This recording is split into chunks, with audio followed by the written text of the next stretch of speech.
Mark Baratelia steadying himself! A star in the making. And there's the only goal! Sabiri with it! After 11 years, once again, Milan are the champions of Italy.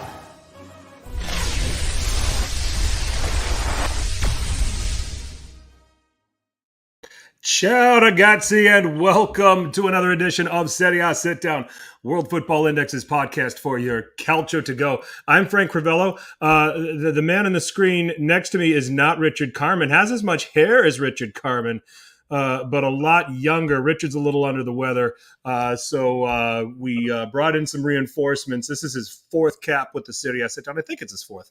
He's co-founder, co-host of the State of Play pod, co-founder of AC Milan Brothers. He's written for Football Italia. He's been featured in The Guardian, AS Roma English, These Footy Times, Scottish Football. He also golfs, which one of these days we got to meet and get on a course and see who can hack it better. But Matt Santangelo is with us. Ciao, Matt. Hey, Frank. It's always a pleasure to be on. Obviously, we'd love to have a full staff here with Richard, but the show goes on, and obviously there's still plenty to talk about around Serie. So I'm excited for this. Awesome. How is the golf game, by the way? It's going. We're slowly but surely getting to where we need to be. So it's a slow burn, but I love the grind. Yeah, it's terrible over here right now. I mean, usually before my league season starts, I have a lot of time to. I'm usually hitting the range a couple of days a week. There's simulators like X Golf and stuff like that, and I get to play plenty just to kind of get into a rhythm before league starts, and I just haven't been able to do that. And in my league, for 9 holes, I'm a 6 handicap. In my first 2 weeks, I shot 51 and 52, clearly behind where I need to be. So, my golf camp, I'm going in retiro. I'm getting, and getting back on the range and getting after it, so I can get back down in the low 40s, mid 40s, which is what I normally play. So we'll see what happens, and plenty of Italian football to keep me distracted from getting out on a course or a range too. So, so there's always that. So, but good to have you on. Before we jump on, yes, Michael Block had a week of the PGA. I would love to have dunked a hole-in-one in front of Rory McIlroy. So that's a story for a lifetime. But anyway, before we jump in, we've got a few topics to cover. We're going to go with a little bit different on our format. We're not going to recap all of the games from the weekend. We're just going to hit some of the big topics as we're winding down the season. But Matt, I'm going to give you the floor here a little bit, talk about some of the things that you're up to and share with our viewers and the guys in the chat, and then also the listeners of our podcast, what you've been up to these days. Yeah, so obviously things are forever changing, right? Our schedules are constantly bombarded, and you have to kind of pivot and make accommodations. So maybe not writing as much as I'd like to lately. Off the top, you mentioned I've done stuff for Football Italia, Guardian, AS Roma. I've kind of scaled back a little bit just because I can't juggle everything, right? Golf does take precedence sometimes. Nice. So it's obviously AC Milan. Obviously you guys can see my tweets. You guys can see I'm very active on Twitter with the Please Milan tweet. Obviously, people get on me for it if they don't win. They think that actually has an impact, which is pretty incredible to think. But nonetheless, State of Play pod. Me and Martino Pucci are doing trying to get that relaunched sometime soon. Again, conflicting schedules just makes it more difficult. But we're also doing a lot of new content, streaming on Twitch, doing a lot of YouTube content. Him and I talking about AC Milan, right? That's the club. You guys could see it in the back. So that's pretty much what I've been working on. You can also throw in a little bit of Serie A fantasy content. So if you guys are someone who dabbles with that, and you make sure you guys are checking in onto my timeline, I do pretty much weekly articles on players to watch for, based on the value, based on how they're performing, and whether or not you should consider. I actually hit pretty well the past couple of weeks with Simone Verdi getting some key goals for Verona, who maybe isn't getting that much attention, but they're in that conversation for relegation to get out there. So you guys, obviously, if you have any interest in what I'm doing, I'm always posting about it on Twitter. So @Matt_Santangelo is where you can find everything. Awesome stuff. And I know that Martino and I have been trying to coordinate. Richard and I owe you guys a visit here soon.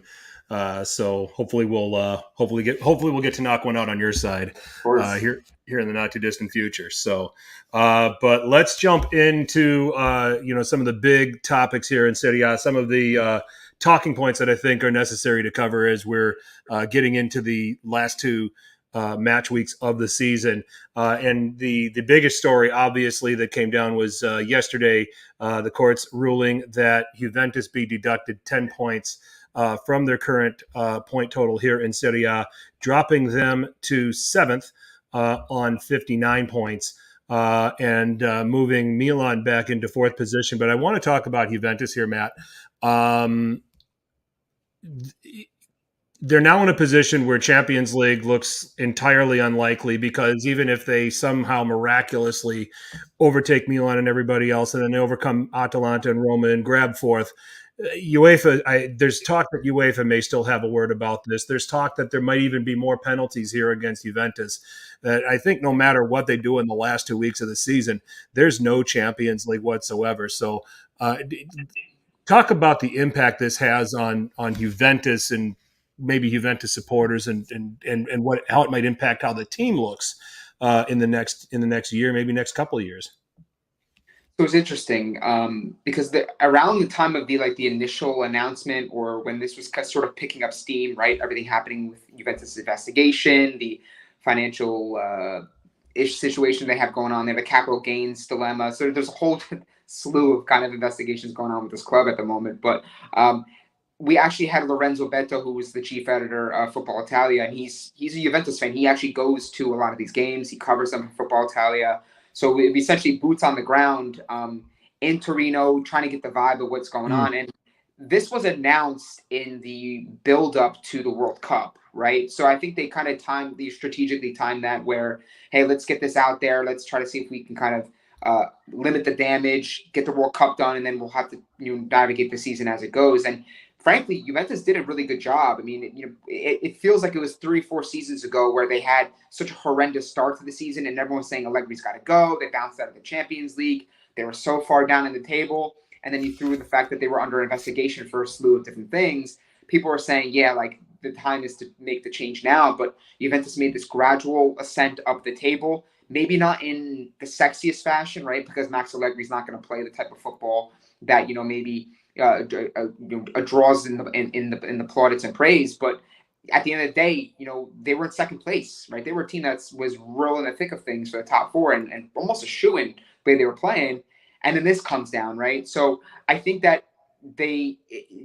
Serie A, potentially UEFA, I think this is their position now to almost make an example of Juventus. And I know people have said, well, how's this going to impact the league, right? Because Juventus is such a revenue generator. They're such a big draw. They get top clubs in there.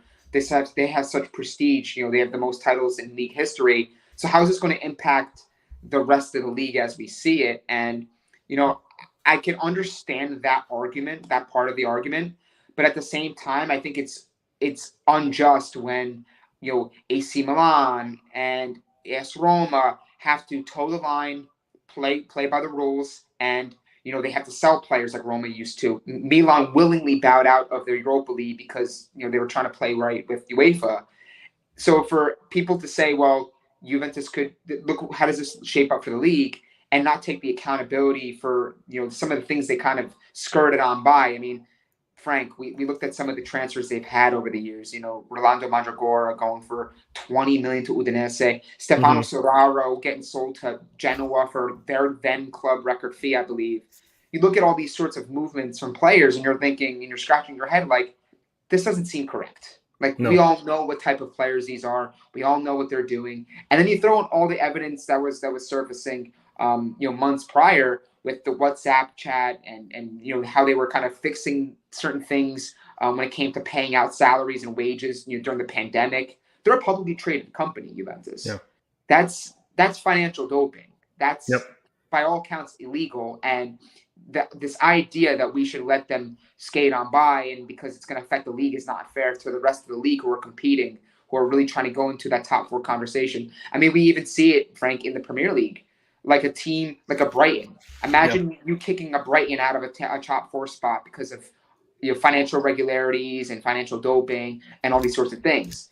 it should be on merit. It should be on the performances on the field, and that's what we have to go by. I know Juventus on the pitch, as Jose Mourinho alluded to, they got the results on the pitch, right? But at the end of the day, you can't let these things skate on by, because what does it look like from optics? If you're someone on the outside looking in at Serie A that is trying to legitimize itself as being in that conversation of the Premier Leagues, of the La Ligas, as far as the brand, as far as the product, as far as the marketing, as far as the overall experience that Serie A offers, if you just let these things go on top of some of the racial issues with Romelu Lukaku and all those sorts of things, you have to do something. You can't just let these things go. I understand the frustration from the Juventus fans, because you feel like, you know what, you missed out on top four last year. You sort of saw that cycle ending. 9 years in a row you won the league, and now all of a sudden things are starting to feel like it's almost a complete teardown.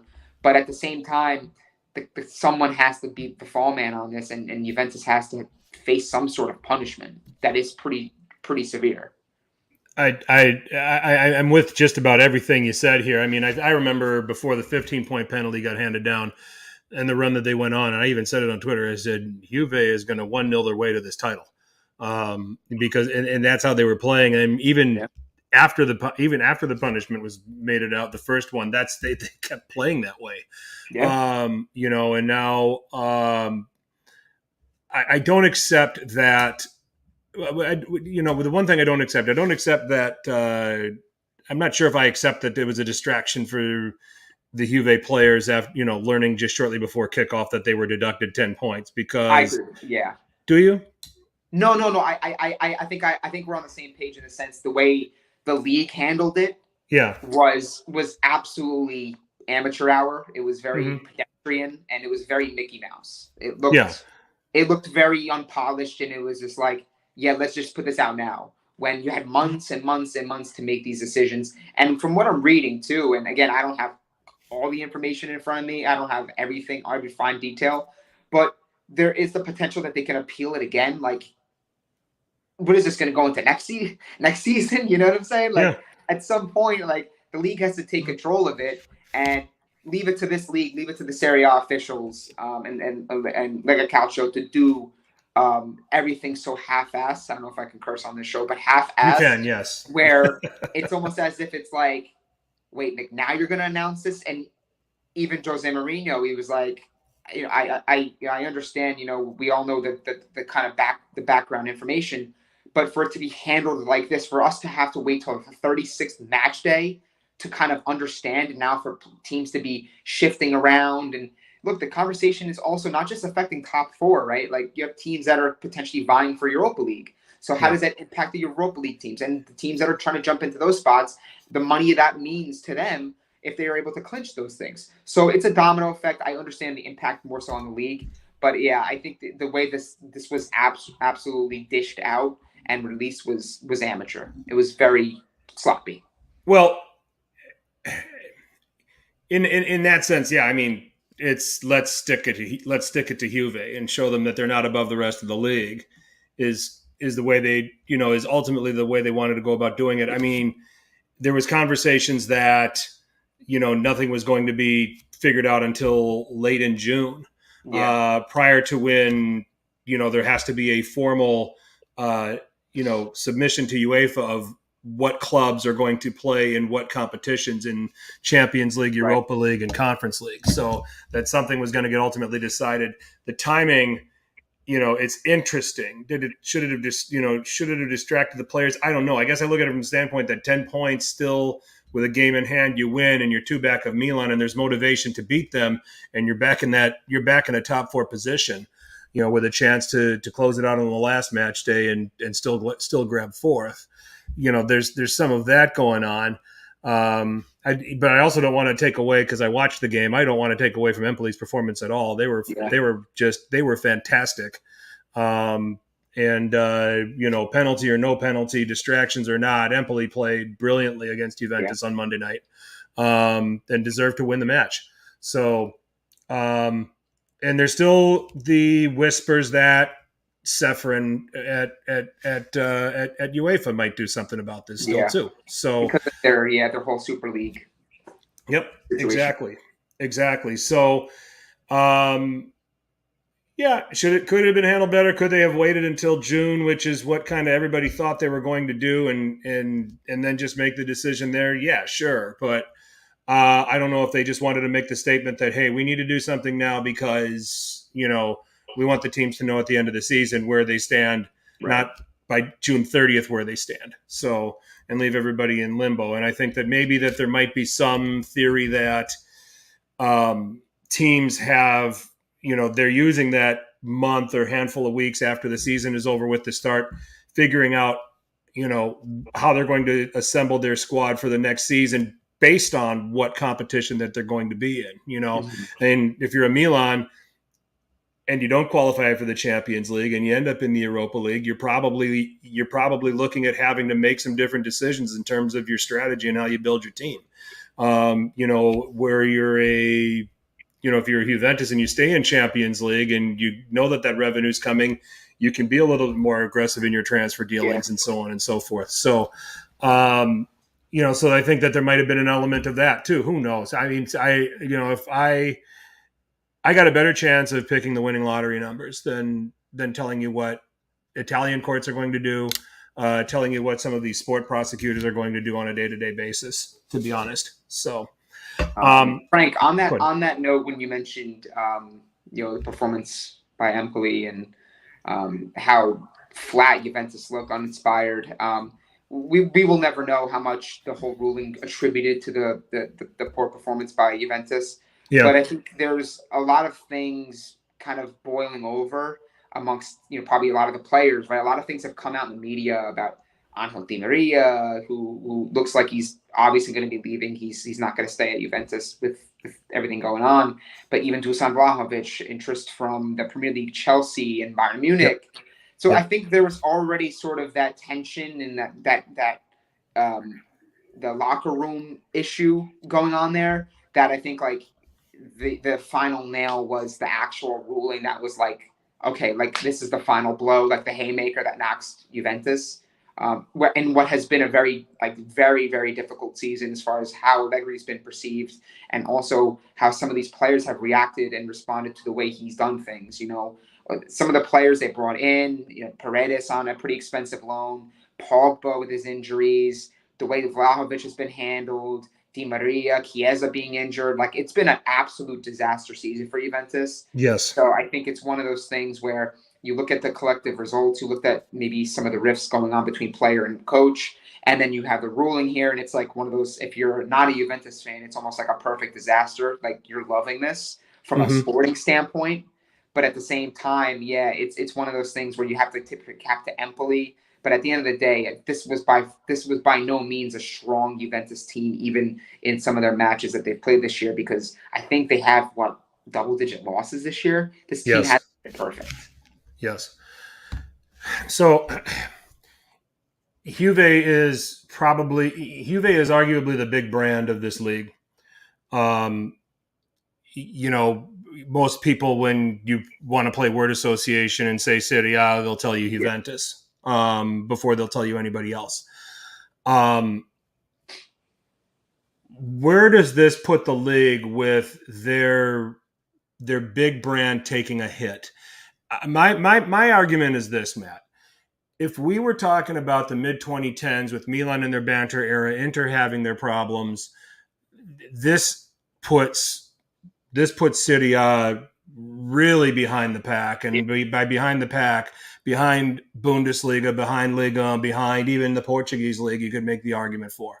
I think that while the Juve fans will tell you, take down our team, you're just going to hurt the league, you're going to hurt the image of the league, et cetera, et cetera. I think with the kind of the financial ascendancy that Milan are finally starting to get into, some of the, with the health, with what they've been able to accomplish in the last couple seasons, what Inter has been able to accomplish getting into the Champions League final, Napoli walking the league this season, and being consistent. Lazio now, playing well under Sarri, some of the other seven sisters playing at a very high level, Roma getting the Europa final, Fiorentina getting the conference final.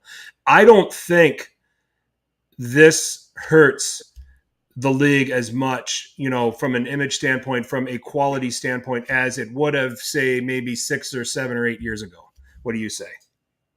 I'd agree with that. I think, given the fact that, a lot of the teams that you just mentioned were paling in comparison to what Juventus were doing. Juventus were running the league. They were getting, Champions League final appearances under Max Allegri, coming up against one of the strongest Barca teams, we've seen in recent years, and also Real Madrid, right? Like two teams that are perennial leads, right? So they were, by all accounts, carrying this league, right? Because Milan and Inter were dealing with their issues. Napoli pressed them on until the very end of that season, had a very historic season by their accounts. They were a couple points off a title themselves. I think it was 2017. And then Roma had their glimpses, with their beating of Barcelona and making some deep runs. But I think ultimately, yeah, I would absolutely agree with you, Frank, that the fact that if this happened, 6-7 years ago, when Juventus were almost carrying this league from a financial standpoint, from an attraction and appeal standpoint, then yes. But I think people have seen in recent years with Juventus. I mean, even before last year when they didn't get top, they didn't really quite reach where they wanted to reach. They were a team that was underachieving. They were on the decline. The Buffons, the Chiellinis, all these guys were sort of walking out the door, and they were on, heading out to the sunset. So it was pretty evident and clear that that cycle was done. Yeah. And then bring it back, Allegri, I think, was trying to get one last leg, one last push with some of the additions they made. But I think you're right. I think that Milan are in a good position where they're turning a bend. I know it might seem grim at this point in recent games and even in recent weeks, with the fact that they're not really getting strong results. But financially speaking, the books look good. They're getting some top players. They made a semifinal run, whether you want to call it fugazi or fraudulent or whatever the case may be. They were still in a semifinal. And you have Inter, who are in a final. They're 90 minutes away from winning one against an historic Manchester City side. And beyond some of the top clubs, right, because we all know what Napoli's done and we have to respect that, I think there's something to be said about a coach like Roberto De Zerbi going to the Premier League and getting the plaudits and praise from someone like Pep Guardiola. Yeah. I think those things, given the eyeballs and the views that are on the Premier League on a given basis, for him to vouch for a coach like De Zerbi, and for them to have such success to the point where Brighton makes their first European qualification in club history, I think it speaks volumes to what this league can offer going forward. Graham Souness and many people were skeptical of Roberto De Zerbi taking this job. We'll look at his CV, 7 jobs in 9 years. Yeah. But we know, Frank, we watched him at Benevento, glimpses of playing good football despite being very limited with resources. We saw what he did at Sassuolo. So this is a good coach who wasn't really afforded the luxuries of pretty, hefty and fruitful markets. He goes to the Premier League, and what does he do in not even a full season? He gets them into European spot. I think it's a testament to what quality Serie A in Italy can offer from a sporting standpoint on the field, but also some of the tacticians that are coming up. And even Palladino is someone we have to respect from Monza, given how he's turned around that team after a very difficult start. And they're in 8th place currently in their first season in Serie A. Yep, definitely. Most definitely. Last quick question on Juventus. How do they clean this up? How do they clean up their image? Or have they start? Do you think they've taken steps so, that maybe aren't noticeable? I mean, obviously a lot of the key officials, bowing out and resigning, is a step, but with what's left there, are they doing the right things? And, I think that, it's going to be an image problem for the rest of for Serie A fans of other clubs and for casual fans of Serie A that aren't Juve fans. How do they clean this up, and how do they become something that people look at and say, yeah, I look forward to watching this team, and I'll take them seriously and honestly again. Yeah, I mean, as far as the punishment goes, I feel like they have to take that on the chin, because I think at this point everyone's looking at them and thinking, yes, they clearly did something. They're at fault. There's got to be some sort of accountability. And you hope that with, the certain officials and being out of the picture, then almost taking this punishment and potentially missing out on top 4 was the force needed to require the forceful action that needed to be done maybe a couple years ago, where people were saying they kind of need to rebuild now. Mhm. right? When they brought Pirlo in, people were thinking, you know what, like you got a young coach, inexperienced coach. Like that's not typically what something Juventus would do. Get an inexperienced coach with a team that is somewhat ready to win. Right. I think they're in a position now where they need to trim the fat. There's going to be several players in the squad that do leave in the summer, but you've seen them usher in some of these youngsters that have some Yes. promise. Illing Jr. is a very good player. You have Miretti, you have Fagioli, you have Gotti, you have guys in this team that, you know, if you want to put them around the Locatellis, the Vlahoviches, and some of the other players, you can make it still a pretty competitive team. I think they have to get back to that. They have to get a good coach that can play a different brand of football, a more progressive style of football, because what Allegri is doing hasn't been working. I think it's interesting, though, with the whole Allegri return situation. When has a return for a coach or even a top player to a club worked out? Because Saki's return to Milan was brutal. like, but, As an but even example. like Shevchenko coming back to Milan, Yep. you have again with Allegri here. You have, I mean, Jose Mourinho. You have so many instances where it's almost impossible to light that fire again. You know, light that passion again and get the same success. So I think people were skeptical about that, but they sacked Allegri because they wanted a more progressive style football. So they bring in Sarri, but then don't give him the time that we're seeing Lazio give him to build a Mm-hmm. good style of football with the right pieces that he needs. And then they go and bring Allegri back in. So I think again, Juventus need to get to a position where they have a more of an identity shift. They get young players in there that can play cornerstone roles. They get a coach that can play an attacking style of football that is exciting, that can get fans back into this team. Because even with some of the results that they had, Frank, people are still upset. They were outraged at how Allegri's handled things and his style of coaching. It's not working. Juventus need to dawn a new era. And I think, unfortunately, for better or for worse, this is the time to do it. If you don't do it now, when are you going to do it? When are you going to bring in these young players? When are you going to have a shift in identity and get back to being a team that can be very competitive again? Because they can clearly do it. But Yes. I think the way the landscape of the league is, it's not going to be an overnight fix. Agreed. 100%. So let's see what happens. And you're now getting a lot of the Allegri out calls, and certainly there's going to be some players moving on. I like what you said about all of the young players because I think they've all impressed at one point or another during the course of this season. So it's not like it's not like that this is going to be a tear down and rebuild at Juve. The cupboard's not totally bare. Some players are going to move on, yes, but there's pieces there to make this team remain competitive, and continue to compete for European places, continue to compete for top four. You can't rule them. You can never rule Juventus out for a Scudetto. It's just a matter of how the team's going to be structured beyond this. So clearly the biggest winner from Monday, I think, was Milan, and not just because we support them.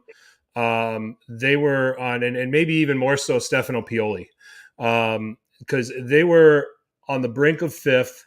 They were going to need to rely on either Lazio or Inter slipping for them to get into fourth, which I argue Inter's running is just absolutely brutal. And there was certainly a good chance for them to slip up, especially with focusing on a Champions League final. Well, now Milan are in fourth. They go from being fifth, needing to win out and needing help, to, because of this ruling, needing to win one of their last two games to lock up a top four spot and be back in the Champions League next season.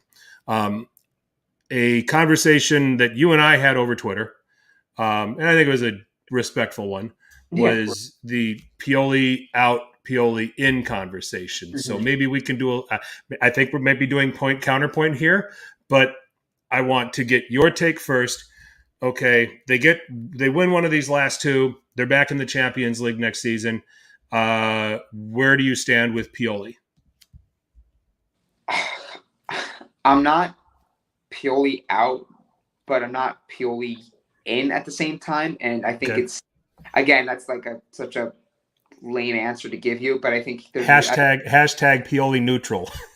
Yeah, I'm like, get that trending, Richard. I'm completely middle of the aisle at this point because I think, look, if you sold this to Milan fans and you presented this to Milan fans at the beginning of the season, hey, we're not going to win the title. We're going to finish top four. We're going to get a semifinal berth in the Champions League. Mm-hmm.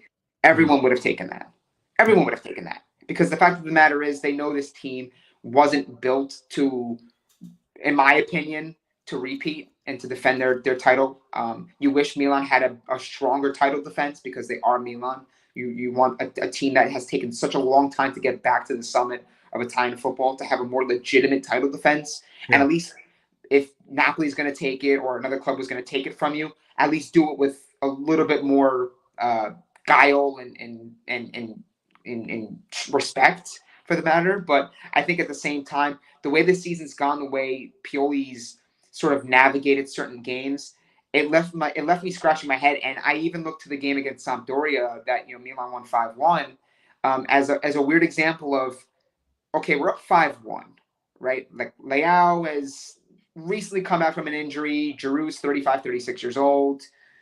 You obviously want to load manage some of these players because we know we have the big game against Juventus, and these games are crucial down the stretch. I think players should have gotten more opportunity there. Yasinami should have gotten more minutes. And I'm not saying they're world beaters, but when you spend what we spent on these players, given how restricted we are with our budget, you have to sort of see out what these players can give you. And I think it comes back to more so management, but also ownership. Everyone has to take the accountability in the way this season has gone. From the market failures, right? Paolo Maldini. We love Paolo Maldini, Frank. This guy's a legend by all accounts. And he gets us, as a director, our first title in a decade. But I think at the same time, there's so many different components to a transfer. There's so many different components to scouting. And I think the Sempre Milan guys made a great point on their podcast where they say, hey, you know what? Maldini's gotten his defenders right. Malik Chow, he got Tomori, Kalulu, Teo Hernandez, right? He's able to smooth over a defender and make that sort of calming touch where you make that phone call and you get it from Maldini. It's something special. But Moncada, some of the players that he's wanted from the attack and the midfield, I feel like Maldini has to kind of somewhat throw his ego aside as being the guy that's like, hey, I am Milan as a director. Like, I am the epitome of AC Milan. And let a guy like Moncada or even Mazzara have their sort of voice and their opinion in some of these market dealings, because I don't know how you feel about what he said about Paulo Dybala and Muani and some of these other players that Milan could have gotten, but the complexity of this season could have changed drastically had we gone other ways with our market, So I try not to be completely against Pioli, because at the end of the day, we saw what lineup he had to run out there in a UCL semifinal. Matteo Bonetti even said it best. It's a privilege and a reward that Simone Inzaghi can bring the likes of Marcelo Brozovic, Romelu Lukaku, and a Robin Gosens off the bench, and we're having Junior Macias start a UCL semifinal for AC Milan. Like, I can't be completely against Pioli because, again, he's working with what he has. I just think the timing of certain things that he's done from a rotation standpoint and from a personnel implementation standpoint have been very questionable. I will say this, though. If you get top four and management and ownership insist and say, this is our guy, we have him until 2025, we're going to back him, then I'm for it. Because I think at the end of the day, you have to be, if you're going to have him as coach, you have to prove it and show it to him that, hey, you're our guy, we're going to back you on the market for that reason. But I think as things stand, if we're going to have another run-of-the-mill market where we're going to nickel and dime and we're not going to get the top players in there and address what we need to address, I don't think Pioli can take this squad much further. And from an emotional standpoint and a physical standpoint, I think this season has absolutely drained him to the point where this next season is going to truly tell us what type of project they wish to build under Pioli going forward. So I'm kind of on the fence. I still have to wait till how the season plays out. And again, Frank, I think you and I would agree on this, and you made a great point in our friendly conversation a couple months ago. All right, fine. If Pioli's out, who's in, right? Who's your guy that you're bringing in? Yeah. And I see people saying, again, I don't know how serious they are because there's a lot of trolls. Luis Enrique, you're not getting him. Antonio Conte, he's going to want a ton of assurances up front of the market. You're not getting him. And frankly, his projects tend to flame out anyway. This is, I don't think, the project for Conte. Yep. De Cherby, you're not getting. I think he's doing great things. He's at the very least going to play a season with Brighton in the Europa League and see what he can do with that project, and then he might move on to someone else. So I think your options are limited in that sense. Yeah. That, yes, if you're going to fire Pioli, I can be okay with that feeling. but I need you to give me a name. And people Yeah. say this all the time when it comes to the market too. We need to get a top striker. Give me a realistic name. They can never give me a realistic name because we're not spending $60 million on a striker. We're not doing Exactly. So I'm Pioli in. I have been all this time, and I'm not gonna waver from that. I'll start with the point that you said, because I say it to everybody who comes at me and says Pioli out. I said, all right, well then who are you going to get? Be realistic too. Italiano would be a great replacement. He's going to be hard to get. You're going to have to get him out of whatever deal he's at Fiorentina, and Comiso is not going to be friendly about it. De Zerbi, the more success he has at Brighton, the harder he is going to get. So I guess I agree with how Maldini has approached in some of his comments. See, this is a project. There's a long-term vision here that you don't want to, and I understood the reason for not wanting to sign Dybala and signing Dybala to the money that he would have commanded, or whatever he got at Roma. Dybala gets hurt all the time. You're going to pay him to be that guy. And out of 38 Serie A games, he might play 25 of them, for one reason or another, but mainly for injuries. He always ran into injuries at Juventus and was out for periods of time. And you wondered, as he's kind of getting on in his career, if that's something that was just going to continue to be a habit. And I still think he didn't miss as many games for Roma this season. And I think that that's maybe a tribute to Roma's coaching staff. If they did something with his fitness or did something with his physical conditioning, to have him better equipped, then that's fine. But this has all along been a project. And it's a project that you can argue is ahead of schedule. When you get to the Champions League semifinal this year, when you win the Scudetto last year, you're ahead of schedule. These are things that they probably weren't anticipating so quickly. And I think that Milan fans have gone from banter era, and we've gone from years of suffering to now all of a sudden seeing some pretty rapid success. And Milan fans in general are just starving for more. And when they don't get it, they're upset and they're looking to point the fingers at somebody, and most will just point it at Pioli. I would point it at the folks that are making the decisions on the reinforcements and on the recruitment and on the recruits that they brought in for this season, because none of them have, except for Chow, you can argue, none of them have really made an impact. And we didn't see Chow really legitimately until that Tottenham game, right? And by force, because we don't have really much depth in central defense, or let alone on our bench to begin with. So I think you could really make a point that the only market hit, and we still have to wait and see with Malik Chow, because we didn't really get a full body of work in his first season here, has been Malik Chow. Mm-hmm. I don't close the book on young players as quickly as others do, and as far as CDK is concerned, I'm still willing to give him a little bit more of a leash, because, for every Kvaratskhelia, there's at least 25 guys like CDK that come into Serie A and just struggle for the first year, whether it's adapting to the country, the culture, the team, the tactics, what opponents throw at you. A combination of all of them, it probably could have been too. I remember Leao wasn't particularly consistent when he came over to Milan early. And even when Tonali transferred from Brescia to Milan, he had his struggles. So it's not, young players don't instantly get successful playing for Serie A teams. So I'm willing to give him a little more time. That said, from what I've seen, I'm not particularly impressed, and he's really, really soft for what this game demands in this league at this level. I think too, the one thing that people have always tend to fall back to is, yes, Leao had growing pains his first full season, and same thing with Sandro Tonali. But in glimpses, we saw what they were capable of. And sure, the project was at a different time at that point, right?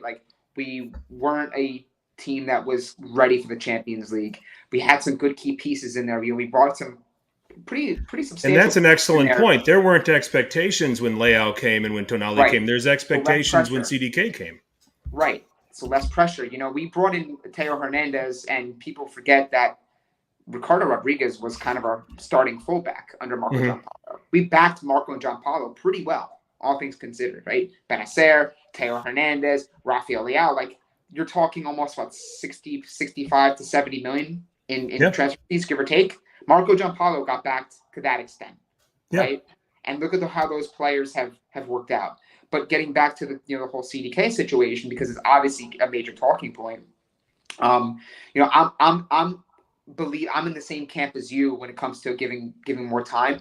I think that what Milan struggled to do though is because they really were only essentially a 1.5 trick pony. They had Rafael Leao, the Serie A MVP, and an aging but still effective Olivier Giroud. Mm-hmm. You didn't really set up the attack to help spread the wealth and help alleviate that pressure.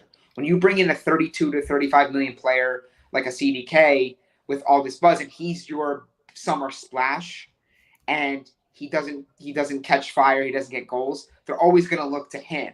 So the fact that we didn't address the right wing situation, we didn't get much production from the number 10, that's where everyone's kind of going back towards CDK. So I think I'm in the same camp as you as far as giving him more time, but I think it's absolutely crucial that Milan find a way in the summer to reinforce the attack to the point where they can say, hey, we can have guys up front that can carry that workload, and it doesn't all fall on CDK when he comes in. He has to score a goal, he has to do something. He could go out there and play. But the one thing that's interesting about CDK is he's too timid. He's very passive with the way he plays. And I don't think he was like that at Club Brugge. I know it's a different animal, AC Milan, Club Brugge. I understand that. But he played a pretty prominent role in those teams, right? And people said CDK is the guy that we want from this team. Noah Lang, we don't want Noah Lang. You know what? Say what you want, but sometimes you need a Noah Lang figure, like we have Teo Hernandez in our team, right? That has that sort of like grinta, but he has that sort of chip on his shoulder, but he can play a little aggressive, and he knows he's not afraid. He's confident, but he has a cockiness to him. Sometimes you need that out of a player like a CDK. Yeah. Like you want to see just CDK get on the ball and try to push the ball forward. And if he fails, but at least make that sort of that confident move forward that you're trying to do something. He's too passive. He gets the ball and he tries to get rid of it because he's afraid to make a mistake or lose the ball. So that's what we need to help turn off from him and get him into positions where, turn up field, you have the supporting players around you. Let's work with him. Let's help build him up and see what he could do in season 2. But they do need to get more attacking players that can help spread the wealth around because, Frank, we've seen this with other clubs. They're able to get goals from different players. Yeah. Milan has Rafael Leao, Giroud, and then who else? Who else can you look to say, hey, you know what? This guy can get us a goal when we absolutely need it. I could argue that the presence of CDK in the team motivated Brahim Diaz. Because we saw some good games from Brahim Diaz this season. Because you brought him in, and it almost became like a personal battle for those minutes. Yeah. Yes, exactly. So, there's some names being floated around immediately about Milan. Okay, Ruben Loftus-Cheek is somebody that's being floated around that he could come over. I like the signing. I know people are being like, well, why are we digging into Chelsea's scraps? I said Chelsea has a shitload of players right now. And they got to sell. Because and they got to scale down their size. And for me, Loftus-Cheek is a very low risk, high upside with a multitude of roles that he can play in the midfield. Daichi Kamada, I think, would be a really nice get. Richard can probably speak to Kamada as somebody that he catches a lot of Bundesliga with his support for Schalke. But Kamada is another talent that possibly could come in here. Some Milan fans might be gun-shy about that, might be having nightmares about Keisuke Honda. But I think Kamada is a little bit different of a player than Honda. A little bit more dynamic coming through the midfield. So there's a couple of guys that people were talking about. I mean, back in March, there was talk about Adama Traore, coming over for free because I think he's at the end of his contract at Wolves, and I don't know what's going on with that anymore. But an intriguing guy that you could have put on the right that, would have been basically Salamakers on steroids and actually can finish and maybe create a little bit. I mean, a faster Salamakers is probably the best way. A more physical Salamakers is probably the best way I would describe Adama Traore in his game. But, so there's some names being floated around here. But I think that, if Pioli is going to last any longer, it's gonna be. I think that he's kind of at the mercy of Maldini and co. being able to bring in the reinforcements that gives him a team to be successful. Wouldn't you agree? Absolutely. I think, look, it's a chain effect, chain reaction, right? Because I think, okay, we can blame Pioli, but Pioli backers can say, well, he really wasn't backed. He got a 45 to 50 million budget just after winning a title, right? And then people can say, well, Maldini, Mazzara, they failed on the market. They're like, yeah, but they don't sanction the budget. So now we go up the ladder. Now we go up to Jerry Cardinal and we go to new ownership. And they could say, well, we didn't have complete ownership at that time. The club was still in transition, right? So that's where I think if we did get Europa League, or we do get Europa League, Jerry Cardinal, he has almost like an out to not spend, because he can say, well, we got Europa League, we don't get the funds from Champions League, and we have to assess things. But if you get top four, then you have the Champions League money, then you have the ridiculous amount of wages we're shedding with Ibrahimovic, all the loan guys. I'm not going to name the 7 to 10 guys that we have coming off the books. Multiple reports, I think it was Gazzetta, put out something that pretty much said that Milan can save around 23 to 25 million in wages alone. That can help with their transfer budget. So Milan could be looking at a potential transfer budget of 75 to 100 by that account. Now we're talking. I don't think anyone in their right mind is asking for Milan to spend like Chelsea did. No. Are they asking for Milan to get 5 to 6 players, to a couple of them being of premium quality, a couple of them being of maybe work in progress players, someone that you can bring in, hey, he might not be the finished product, but he's someone for the future, like we do with Malik Chow. I think Milan fans could get on board with that. But if you give me a true Frank Kessie replacement, if you give me a winger, a legitimate winger that, and no disrespect, I think Alexis Salamakers has actually come on pretty good in the second half of this season. I think I've seen a lot from him that leads me to believe he can grow as a player, and he has. And that's a pretty good investment, given the fact that he's only cost us, $3.5 million. Great work rate. Pioli loves him. There's a reason why he gets a lot of these minutes, is because Pioli believes in him and he likes him in his system. But you need to get more production from that winger role. So that's the second one. And then you definitely do need to get a prolific goal scorer. Doesn't have to be an Erling Haaland, but you need someone that can give you 15 goals in the league. When's the last time Milan had a striker that scored 15 goals? I think it was Carlos Bacca. Let me ask you this, because this is a name that I floated on this podcast multiple times. If Spezia go down, would you take a stab at trying to bring in Bala Inzola to this team? No. And I mean, he's productive and he has double-digit goals on a very bad team with no creativity and no playmaking. I get that. I think the one thing that it's weird, because I look at some of the players that have scored. I look at who Milan has as their top scorers, and Rafael Lea's had a great season, and he's the only guy that you really can look to in most games as the sole chance creator and sole spark. Because if Olivier Giroud ain't getting service, it's really difficult for him to do much what he needs to do is score goals. But there's so many guys on different teams where I look, I'm like, these, like Salernitana have, Boulaye Dia, who has, I think, 15 or 16 goals. I like him too as an option. Zola, who has, 13 goals. Yep. Beto on Udinese has double-digit goals. Like, there's guys out there that you can get. I understand that, but I think from a confidence standpoint, I think Milan fans might look to him and say, yeah, but it's one thing to score goals for a Spezia. It's another to be, hey, you're going to be the starting striker for AC Milan. Go give us 15 goals. I think Milan needs something different. I'm not saying they need to go and get a player who's 30 years old and, has the sort of pedigree of like a Roberto Firmino. I don't think he's that type of player. He wasn't that type of player at Liverpool, maybe for moments. But I don't have the name. But I do feel that if Milan wants to win over the fans and wants to convince them that they really are serious and legitimate with how they're going to budget and spend for this team and for this project, they need to get someone up front to help support Olivier Giroud. and even some of the guys that they have coming back off loan. Lorenzo Colombo is probably going to get his buy option picked up by Lecce. I think Milan has the redemption on that, so they can bring him back. And then you have Vlasic. Rebic is gone. So you're essentially looking at Giroud. I like Lazetic. The only thing is I think he might be a year away.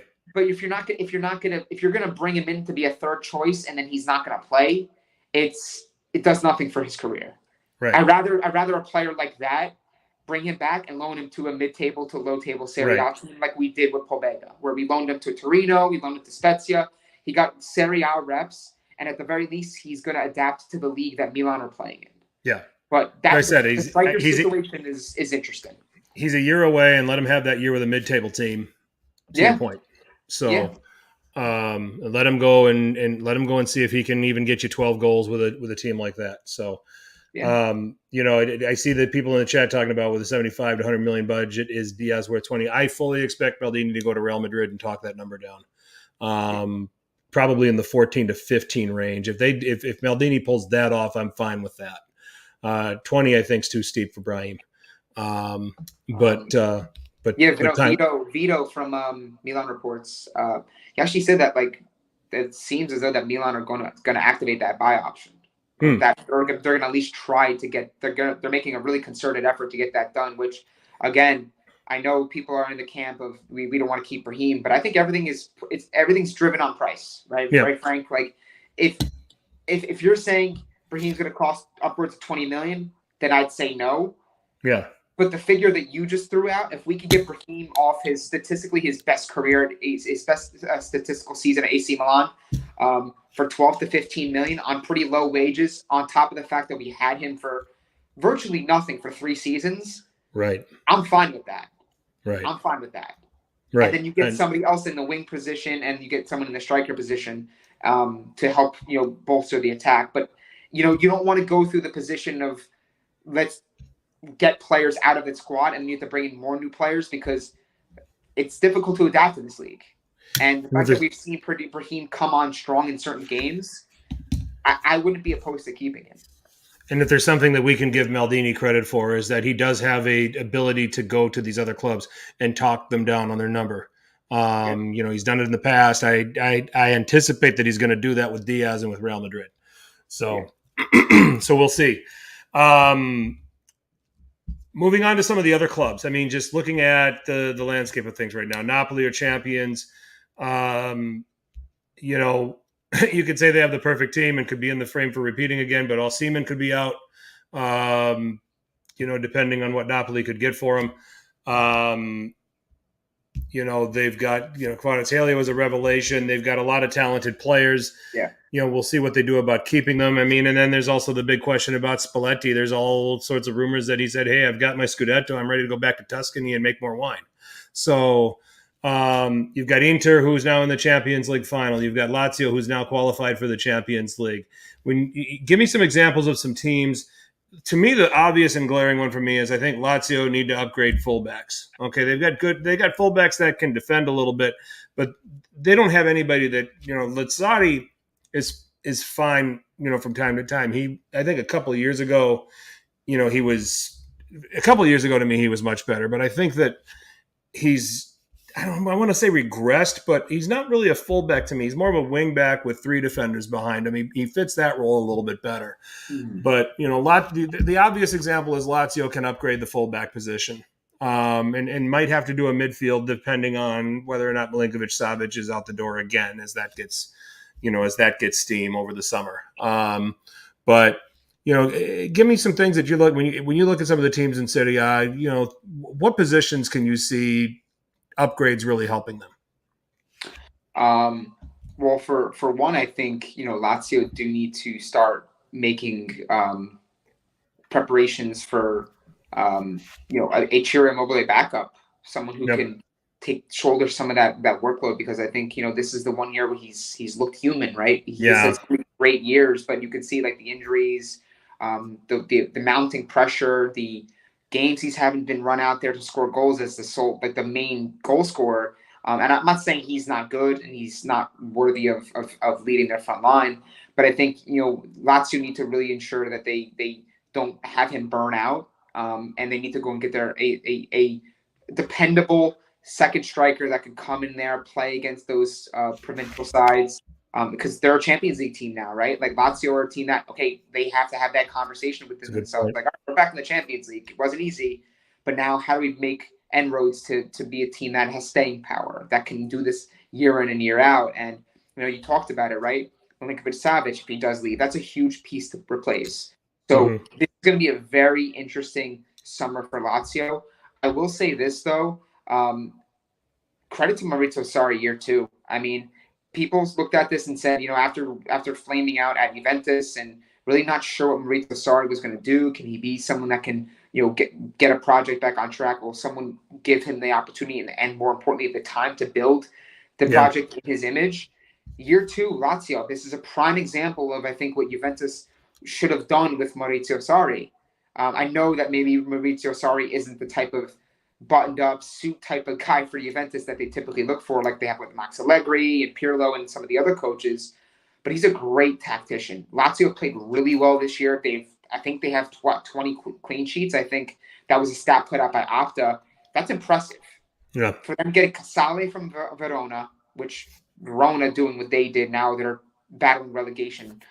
That's on them. They kind of screwed themselves, but that's another conversation.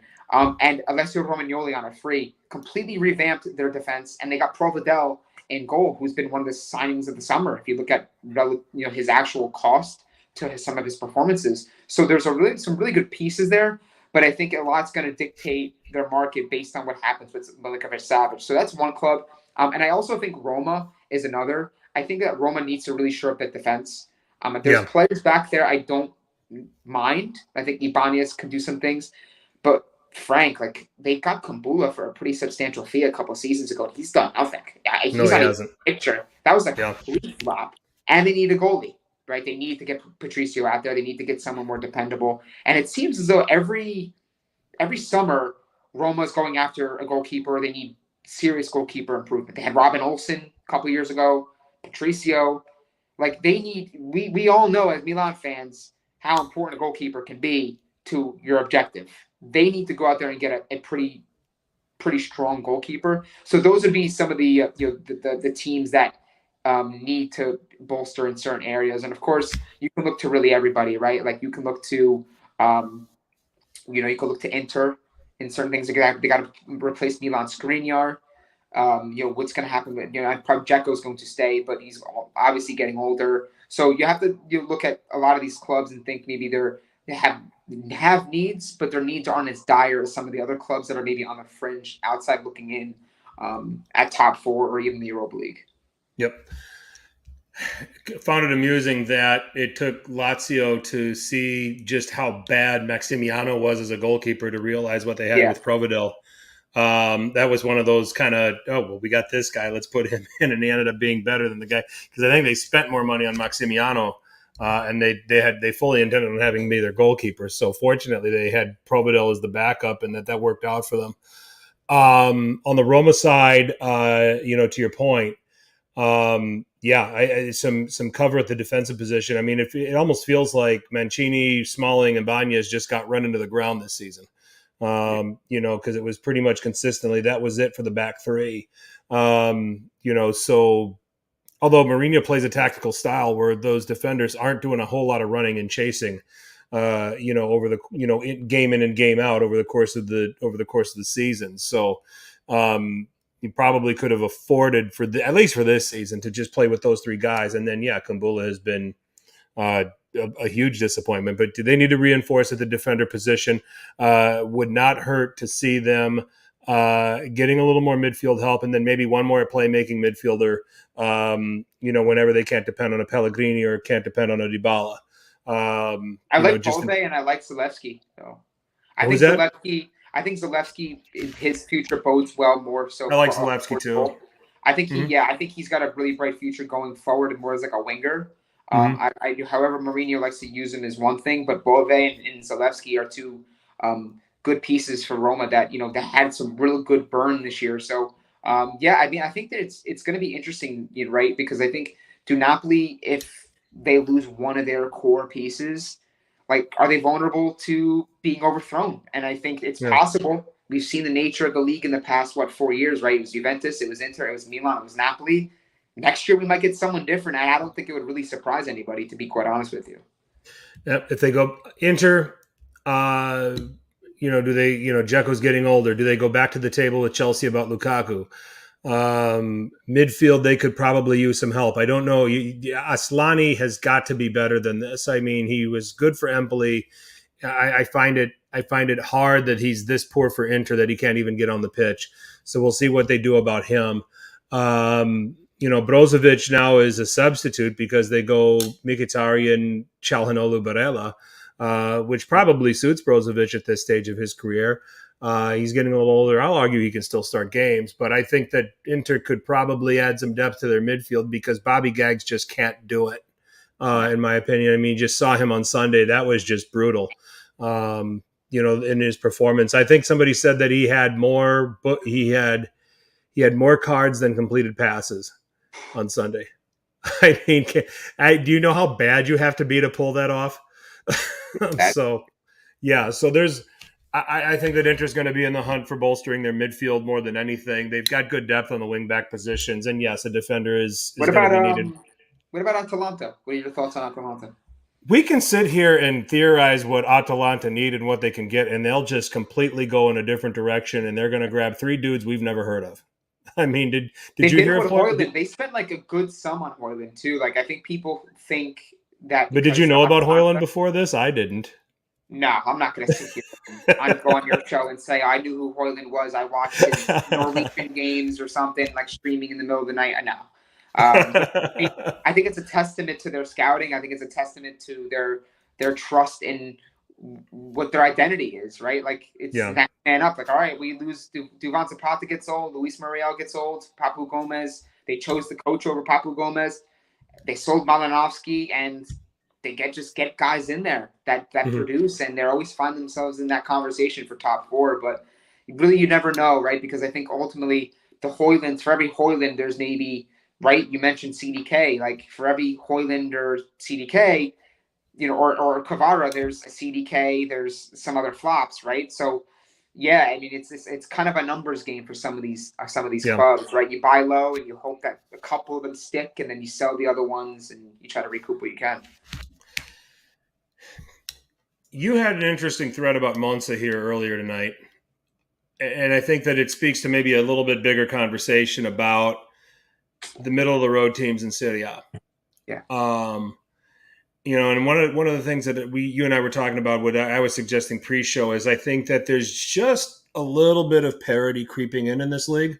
Mm-hmm. We got our traditional top 7 that are up there, that are all getting there. But when you take a look at the course of this season, what Monza did, I mean, take away those first 6 or 7 games, they're basically Europe qualifying form. The rest of the way. Fiorentina, clearly their ambition was Conference League, because the squad was deep enough, and I think there was a lot of new players coming in, and Italiano trying to figure out what his best mix was, because I mean they were languishing in 14th, 15th for a while before they finally are now in 9th. Bologna under Thiago Motta this season, probably playing up to their ability. We thought that Mihajlovic, rest in peace. Bologna was just grossly underachieving under him in his final seasons. Torino, Udinese, Sassuolo, and then even Empoli. I mean, not just what they accomplished against Juventus on Monday, but they've claimed a couple scalps this season, and even Spezia. The Milan fans want to moan about that loss at Spezia. Let's also remember Inter lost there too. The mid-table to relegation fighters aren't the sure 3 points that we all assume that they should be if we're a supporter of one of these top clubs. And I think that might even be a tribute to what those clubs have done in terms of assembling their squads. And in the case of Monza, recognizing the quality of Palladino as a coach and moving on from Stropa and shrewd moves that they're making to, maybe they're not going to all of a sudden grab one of these European places, but they're going to continue to give the traditional powers of this league problems. And there's a draw to this project, right? Because I think you look at who's involved in it. We oftentimes see these teams that are newly promoted. What do? They get booted right back down. They have no staying power.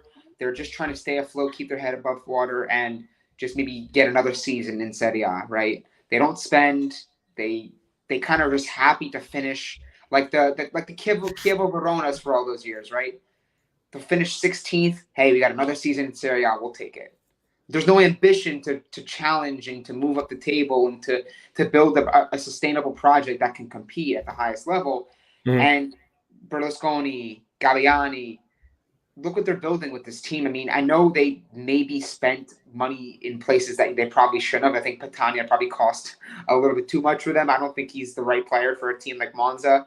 No. I don't like him as a striker. I think maybe in a certain spot he fits, but he's not a goal scorer, and they spent a pretty decent amount to get him. But some of the other moves they made was Pessina, who with them securing their stay in Serie A, that option becomes permanent from Atalanta, and Milan actually get a portion of that, which is good for us, which we could use everything we have coming our way, right?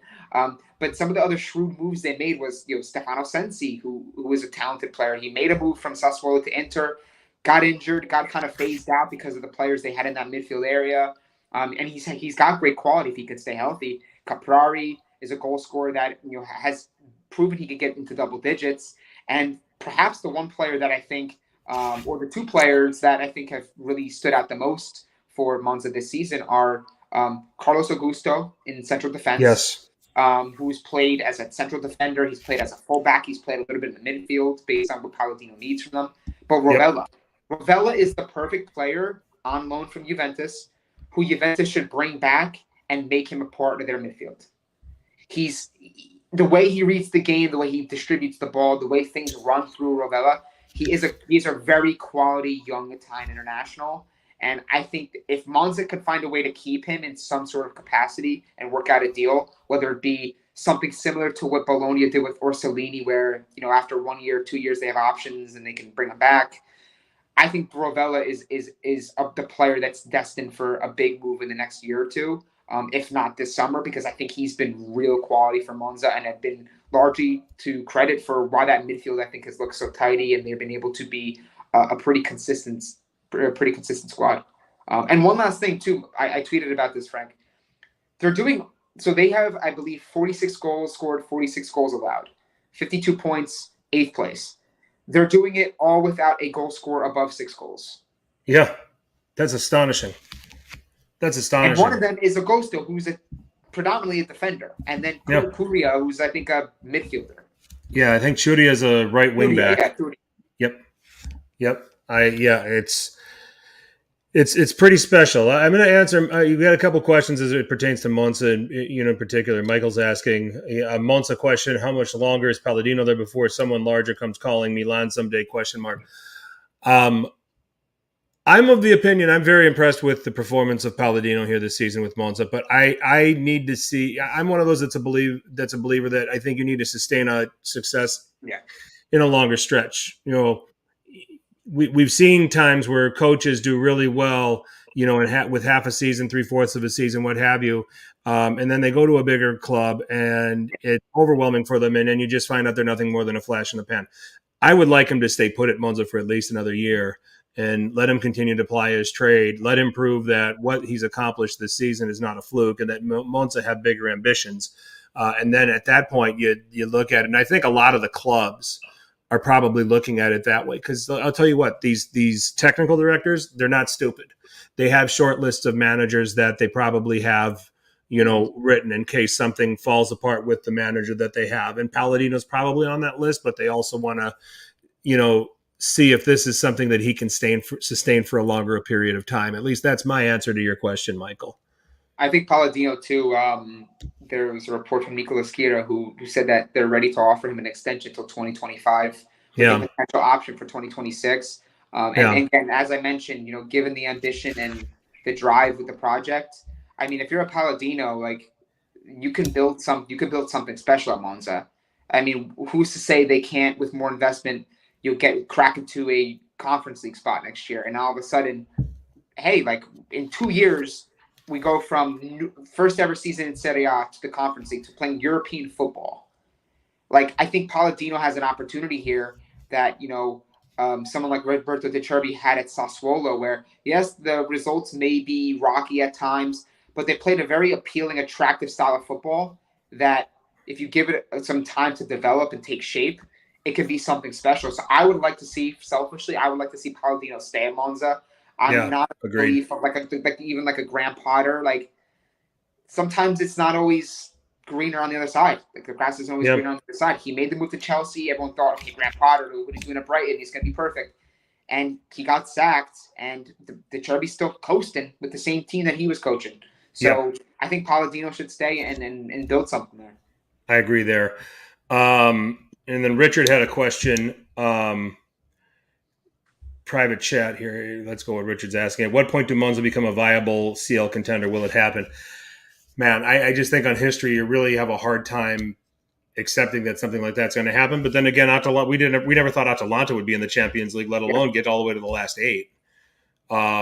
So I guess you never say never, but it's hard to envision that. But at the same time, I didn't see 8th here. I think the path that they took this season, we kind of here at Serie Sit Down, we kind of called out. We thought, okay, this is going to be a struggle for the first handful of weeks because of all of the players they brought in. But as the season goes on, they're going to figure it out. They're going to win some games. They're going to make some teams unhappy. And I think in my preseason probably pegged them for 12th or 13th or something like that as a result. So 8th is beyond my imagination. Yeah. What they've accomplished is special. What Palladino has accomplished is special. I mean, this has to be the best finish for a newly promoted Serie A team, right? Like, when's the last time a team that just got promoted to Serie A finished above 10th? And not counting Juve after Calcio, I can't think of it. I mean, they're maybe Napoli. How many was Napoli a Conference League spot? They can't get it, but like, how many points are they off a Conference League spot? Yeah, Napoli might have been. There might have been Fiorentina when they came back. I don't know if they came back up with Batistuta or what happened there, or did they go down? I gotta go back and look. Sometimes my memory escapes me. But Fiorentina were relegated and then they came back up, and I want to know. I want to say that they got Batistuta at that time. I'll have to look at it. I don't want to talk out of turn here. But I know that Fiorentina went from promoted to making a pretty big jump at some point in the 90s. So, those are the ones that I can recollect. And then Juve post Calciopoli, which I don't think you can really count. So no, because they still had a pretty strong team. Exactly. So, I mean, but you look at some of these other teams, Bologna, Riccardo Orsolini. This is probably Riccardo Orsolini's best season. At any team, Juve or Bologna here in Serie A, and then with what Thiago Motta has done with this team, Stefan Posch is probably going to be in our team of the season at right back. With the goals he scored, with the assists he's contributed. I mean, right back has not been a relatively strong position in this league, and Posch has been as good as anybody. You're looking at some of these other guys. Just look at any of the Empoli players that you watched in Monday's game. They're all guys that can find work with better teams. As they keep developing. I'm a big fan of Tommaso Baldanzi and hope that he continues to progress and catches on with a better team at some point. Bondinelli. Who are some of these other guys? Parisi's really good. They've got a really good thing going, and they've got a nice nucleus of young players there. So, I don't want to say it's parity that any of these teams are going to jump up and snatch a top 7 spot next season, but they're going to continue to be a thorn in the top 7 team sides. And the fan bases of the Seven Sisters really need to just stop assuming they're going to get 3 points off of these teams, because it's not that easy anymore. I think this league continues to get more and more competitive. I mean, the bigger teams are still going to have a little bit more of the money. And I think these mid-tier teams that make it through are getting better in terms of how they structure their squads to deal with the week in and week out. So we're gonna whip through this, Matt. I know we're starting to run long on time here. but we've got 3 Serie A teams now. We got a Serie A team in each final, which, okay, back when there was 2 finals. I have to go back to the Cup Winners' Cup days to see if we had a Serie A team in each. I think there was a year where we had Milan in the Champions Cup, Parma in the Cup Winners' Cup, and Juve in the UEFA Cup back in the day. I think that happened in 93 or 94. Anyway, it's a special accomplishment. It's a great advert for the league. How do you size up the chances for each of these teams in their finals? Well, let's start with Inter, right, in the Champions League final versus Manchester City, who, by all accounts, are the best team in world football right now on form, quality-wise, top to bottom, the coach, everything. They're riding high. They just won the league title. They're trying to do something historic this year. All their cup competitions, they're in contention to win those. So, in a one-off game, though, the way Inter are playing, at least in the Champions League, and Simone Inzaghi's cup magic, I can't completely rule out Inter pulling off a shocking upset. I'm not saying neither can I. It's going to happen, but I think over 90 minutes, different teams. So before anyone starts to clip this and put it on Twitter, Jose Mourinho, what he did against Barcelona, right? Like in that final, where it's like you play 90 minutes, you're defending, you can stick to your identity, you stick to your strengths. You have a Lukaku or Lautaro Martinez that gets a goal or two and rides really great momentum. You can find yourself winning a Champions League final. And I don't think it's really beyond the realm of possibility that Inter do that. So I think their chances are still pretty good. I mean, we'll have to wait and see how they're able to navigate the league results and ultimately what their position looks like in the league. It seems to be pretty secure with Juventus getting the point deduction and everyone sort of shaping up in that top 4 conversation. So I think Inter have a good shot. But I think the team that is the most interesting in this whole thing is Roma, because Roma can go back-to-back European trophies. And the people might say it's not Champions League. Okay, but would you sign on for in Jose Mourinho's 2 seasons? You got 2 trophies? You would. Absolutely. Conference League. In a heartbeat. They beat Feyenoord last year. And now they have to beat Sevilla, who is the quintessential Europa League dominant team. Like, this is their competition. So it's not going to be easy. But I think it's very fascinating that, Jose Mourinho, and I think Jose Mourinho's undefeated in finals, right? Cup finals, yep. Yeah, cup finals, right? So he knows what to do. He knows how to navigate. So that's going to be very interesting. And I think that all these 3 Italian teams have real legitimate chances to clean sweep and to go 3 for 3 here. I'm not saying that Inter are going to do it. I'm not saying Roma are going to do it. I'm not even going to say Fiorentina are going to do it. But if you're overlooking them in any of these conversations, I think it's pretty silly, because I think these clubs and Italian clubs tend to be overlooked historically by leagues on the outside. I think the game scripts suit all 3 teams. I'll start with the Champions League final. Inter are not going to have the ball. They're much happier not having the ball.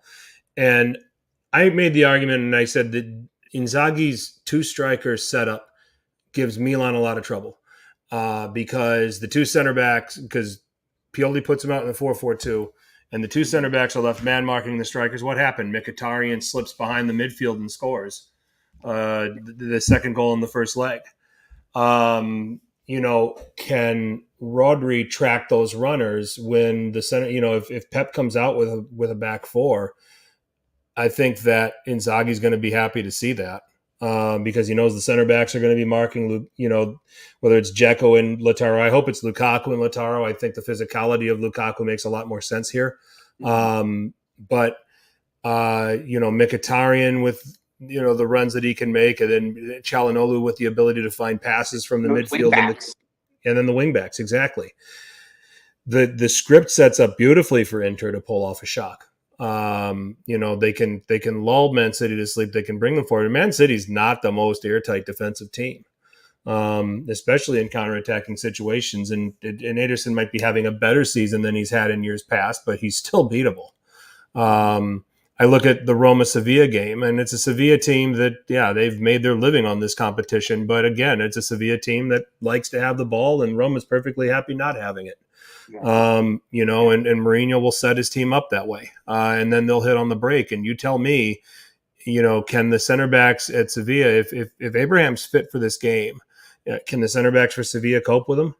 How do they deal with Pellegrini coming through, doing the playmaking in midfield? If it's Dybala, if it's some of these other guys, there's some counterattacking possibility. And then their wing back Spinazzola has been in pretty decent form, especially in this Europa League.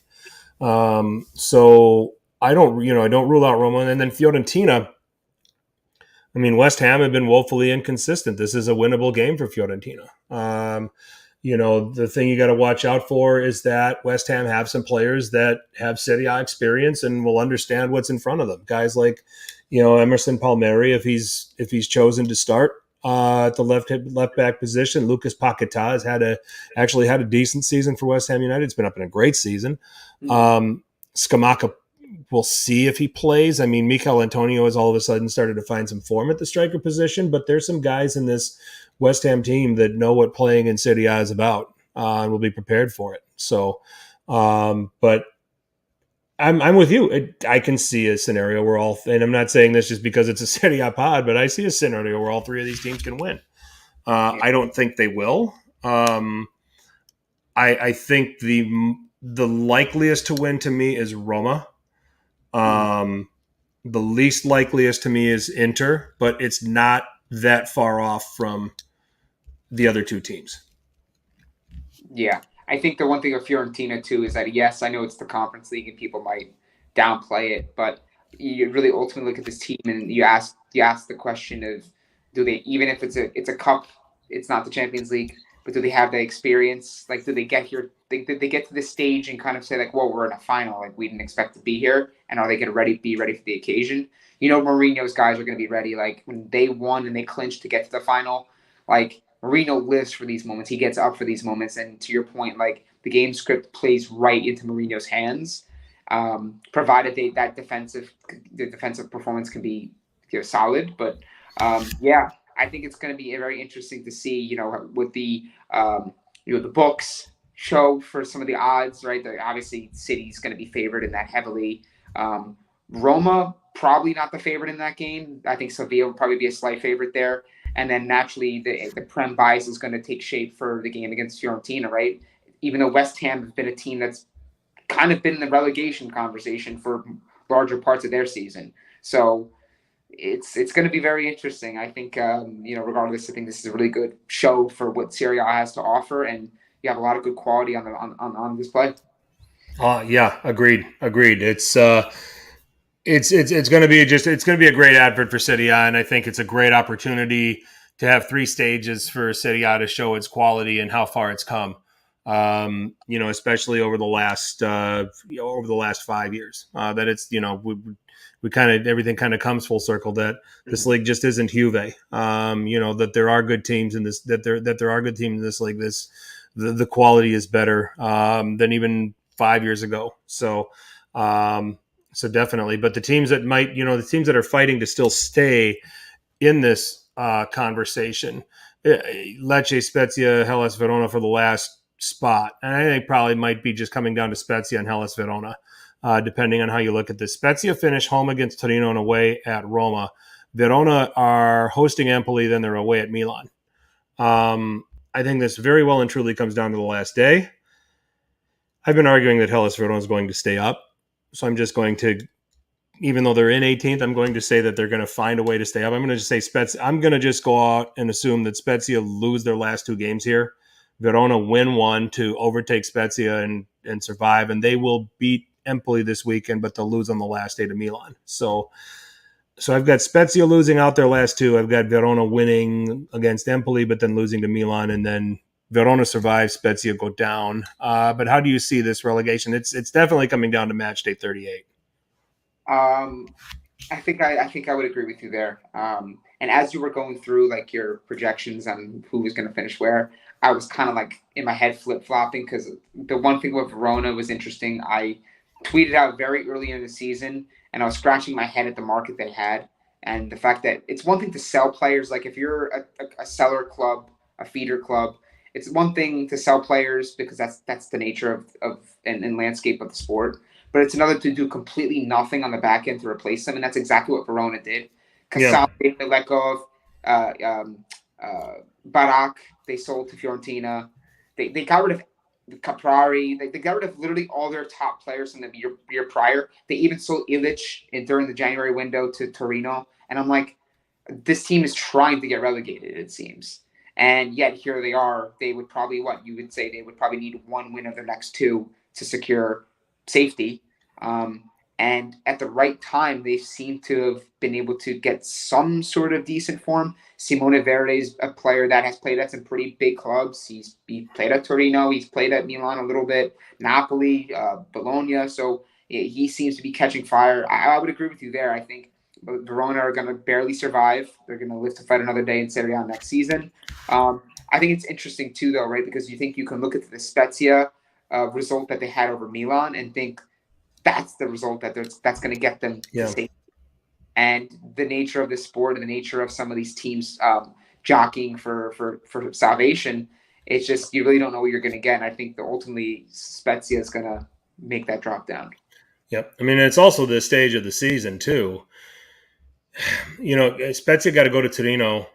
I'm sorry, they host Torino now coming up this weekend, where Torino are arguably in for a Conference League spot. I mean, if it becomes concluded that Juve is going to just get knocked out of Europe altogether, 8th is going to the Conference League, and right now Monza holds it, but Torino's 2 points behind, so there's still a lot that can be decided there. Yeah, Kyle, you were probably the only guy watching the Lecce Spezia game. I didn't get to it. I kept saying on this podcast I was going to watch it because I thought it was going to slide 18. Kyle probably has a tactical analysis thread coming on the game. Yeah. So Richard said he watched it. He said it was entertaining. So so there's two people. I can't remember what I had going on that morning, but I didn't watch the game, unfortunately. I think I caught the highlights and that was it. But anyway, but I also can see a scenario where Spezia find a way to win at home against Torino, and the way the form that Empoli's in right now, they beat Verona, and then this is decided next week. So I don't think Milan come down to the game against Verona. What's that? I don't think Milan fans are wanting to play Verona on the final match day with something to play for. They're hoping. No. You know what? I can argue that Milan are going to go and beat Juventus this weekend. I mean, how motivated are Juventus going to be knowing that basically Champions League's all but taken away from them? I mean, there's a, Europe might all be taken away from them. That's going to be pretty compelling. To watch what happens with that game for those reasons. So Milan could have this decided too. So we'll see. There's just going to be a lot. I mean, there's the penultimate match week is going to bring some pretty interesting things. I still think relegation comes down to match day 38, but I won't rule out a scenario where Spezia win, Hellas Verona lose, and relegation's decided. So, so we'll see what happens. So. We are going to, I think, push out the Who Won Calcio Twitter till next week, and we'll just have a much bigger contest. I think Matt's been more than generous with his time in short notice relief. Sound good? Yeah, I appreciate you having me on. Of course, next time we got to get Richard and maybe do like a Serie A season recap or something like team of the season, some of the top awards and goal of the season or something like that.